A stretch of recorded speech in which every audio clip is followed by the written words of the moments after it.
എല്ലാ പ്രിയപ്പെട്ട ബ്ലാസ്റ്റേഴ്സ് ആരാധകർക്കും നമ്മുടെ പുതിയൊരു വീഡിയോയിലോട്ട് വീണ്ടും സ്വാഗതം. ഇത് Blasters soccer.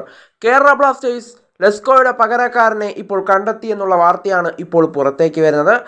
Marko Leskovic club വിട്ടിട്ട് ഇപ്പോൾ ഏകദേശം 2 ആഴ്ചയോളം കഴിഞ്ഞിട്ടുണ്ട്.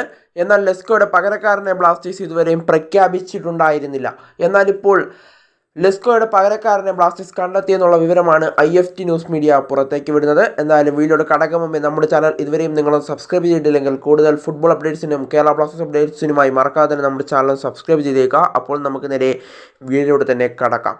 കഴിഞ്ഞ ആഴ്ചയാണ് ഫുട്ബോൾ എക്സ്ക്ലൂസീവ് ഒരു വാർത്ത പുറത്തേക്ക് വിട്ടത്. ബ്ലാസ്റ്റേഴ്സ് ഒരു സെൻറ്റർ ബാക്കിനെ ഇപ്പോൾ സ്വന്തമാക്കാൻ ശ്രമങ്ങൾ നടത്തിക്കൊണ്ടിരിക്കുകയാണ്. ഒരു യൂറോപ്യൻ താരമാണ് എത്തുന്നതെന്നാണ് ഫുട്ബോൾ എക്സ്ക്ലൂസീവ് പങ്കുവച്ച വിവരങ്ങളിൽ നിന്ന് നമുക്ക് മനസ്സിലാക്കാനായിട്ട് സാധിച്ചത്. എന്നാൽ ഇന്നലെ രാത്രിയോടെ IFT ന്യൂസ് മീഡിയയും ഒരു വാർത്ത പുറത്തേക്ക് വിട്ടിരിക്കുകയാണ്. IFT ന്യൂസ് മീഡിയ പറയുന്നത് പ്രകാരം കേരള ബ്ലാസ്റ്റേഴ്സ് ഇപ്പോൾ ഒരു സെൻറ്റർ ബാക്കിനെ സ്വന്തമാക്കിയിട്ടുണ്ട്. എന്തായാലും താരത്തിൻ്റെ പേരുവിവരങ്ങളൊന്നും അവർ പുറത്തേക്ക് വിട്ടിട്ടില്ല. ഒരു യൂറോപ്യൻ പ്ലെയർ ആണെന്നാണ് മനസ്സിലാക്കാനായിട്ട് സാധിക്കുന്നത്. ഒരു സെൻറ്റർ ബാക്ക് കളിക്കുന്ന താരമാണ് എത്താനായിട്ട് പോകുന്നത്. ലെസ്കോയുടെ പകരക്കാരൻ തന്നെയായിരിക്കും. എന്തായാലും താരവുമായി ഇപ്പോൾ ഫൈനൽ സ്റ്റേജിലാണ് കേരള ബ്ലാസ്റ്റേഴ്സ് എന്നാണ് അറിയാനായിട്ട് സാധിക്കുന്നത്. പേപ്പർ വർക്കുകൾ മാത്രമാണ് ബാക്കിയുള്ളതെന്നാണ് അറിയാനായിട്ട് സാധിക്കുന്നത്. കൂടാതെ അദ്ദേഹത്തെ എത്രയും പെട്ടെന്ന് ബ്ലാസ്റ്റേഴ്സ് ഇപ്പോഴുള്ള തായ്ലാൻഡിലെ പ്രീ സീസൺ മത്സരങ്ങളിൽ അദ്ദേഹത്തെ കൂടി ഉൾപ്പെടുത്താനാണ് ബ്ലാസ്റ്റേഴ്സ് ഇപ്പോൾ ശ്രമിക്കുന്നതെന്നും ഇപ്പോൾ IFT ന്യൂസ് മീഡിയ പറഞ്ഞു വയ്ക്കുകയാണ്.